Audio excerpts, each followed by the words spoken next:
All right, Waylon Welder coming back at you. Got Caleb behind the camera. Here at OC Tech, we are using a Victor style regular cutting torch. Notice this is not the combination torch where you can change the head out to a welding tip or anything out. Regular standard industry torch here.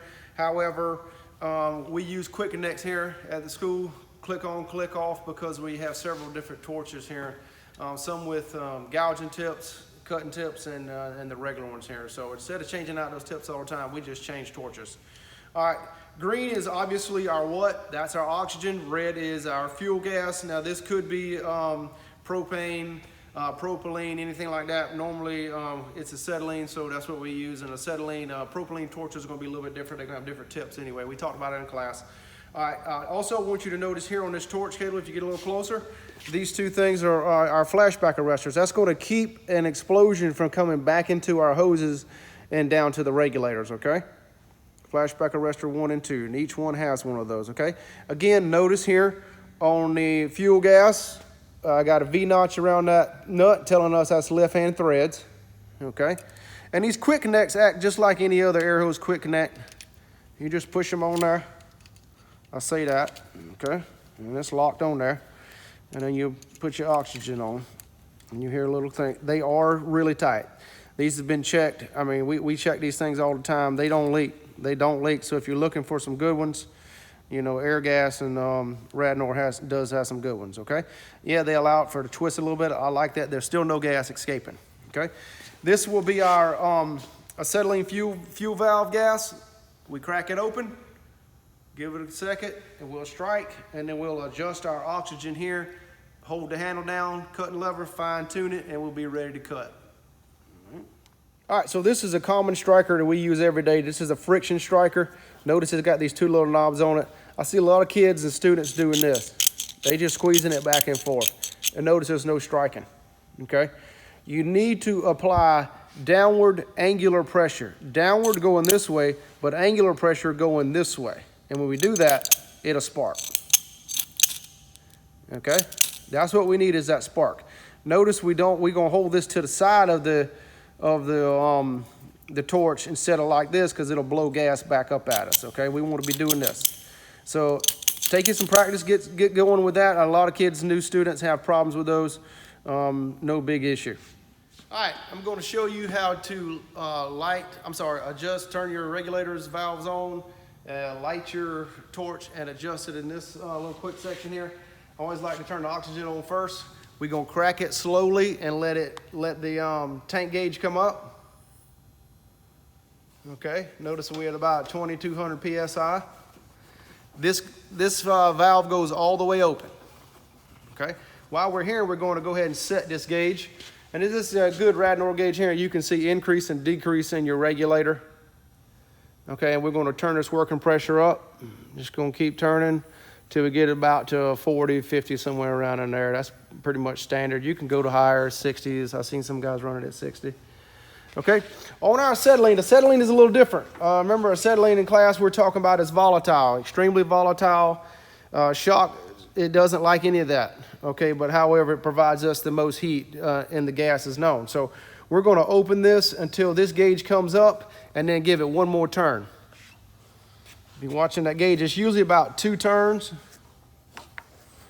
Well, that barely come on, so let's give it one more turn. The reason we do that, in case we have a fire kitchen here, we have to stick our hands in here and turn this valve off quickly. And I would rather stick my hand in here for 2 or 3 seconds and make it a turn or two, and instead of having to come in here and turn it 15 times to turn it off. Okay, got no pressure on this gauge here. Well, it looks like there might be a little bit. You're going to adjust it the same way. We're just going to give it a little bit until it comes up. I'm going to run it. These regulators drop a little bit, so I'm going to run it about 6, and it'll probably drop to 4 once we light it up, okay? All right, so regular torch here. Notice I got my Shade 4 face shield on. We are going to, I don't care if you're right-handed or left-handed, I don't care. You're going to hold this torch in your right hand, and you're going to strike with the left hand. You're going to hold it beside. And the reason we do that is because these valves are on the left side of the torch. All right, acetylene is going to come on first. Give it a little bit. I'm going to hold this striker, not like this, but over to the side. Stand by. Let's see if we got some gas coming out. There we go. All right, that's a nice flame there. That's what we call a neutral flame. We want a little bit more than that. I'm going to show you, that's too low. That's obviously not enough. You can see the dark cloud of smoke coming up. That's not enough. We need more acetylene. That's obviously too much. We want to be about halfway in there. So as you can tell, when this flame jumps back from the tip, we want to turn it down till it does, till it touches that tip again. Coming down, coming down, coming down. About right in there. You see that flame quieted down a little bit? Now we're going to slowly add the oxygen to it. You're going to see some different color variation here. Coming in.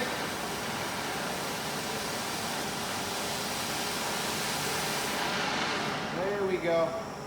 So that's what they call a feather, that white feather there.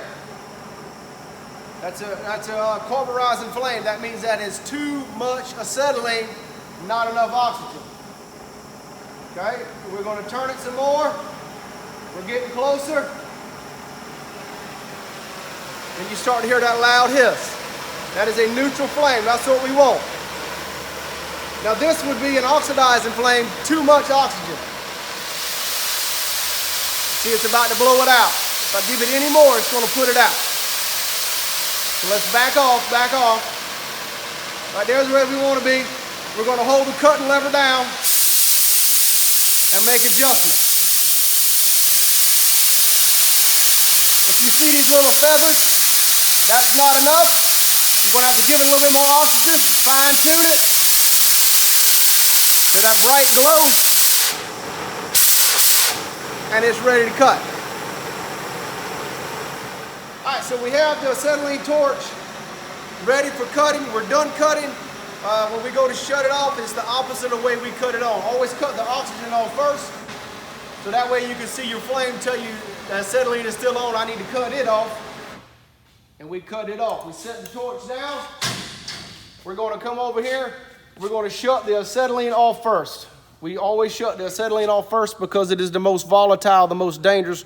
We want to make it safe ASAP. All right, and then we're going to cut our oxygen off. All right, they're closed. Notice, look at here, look at here.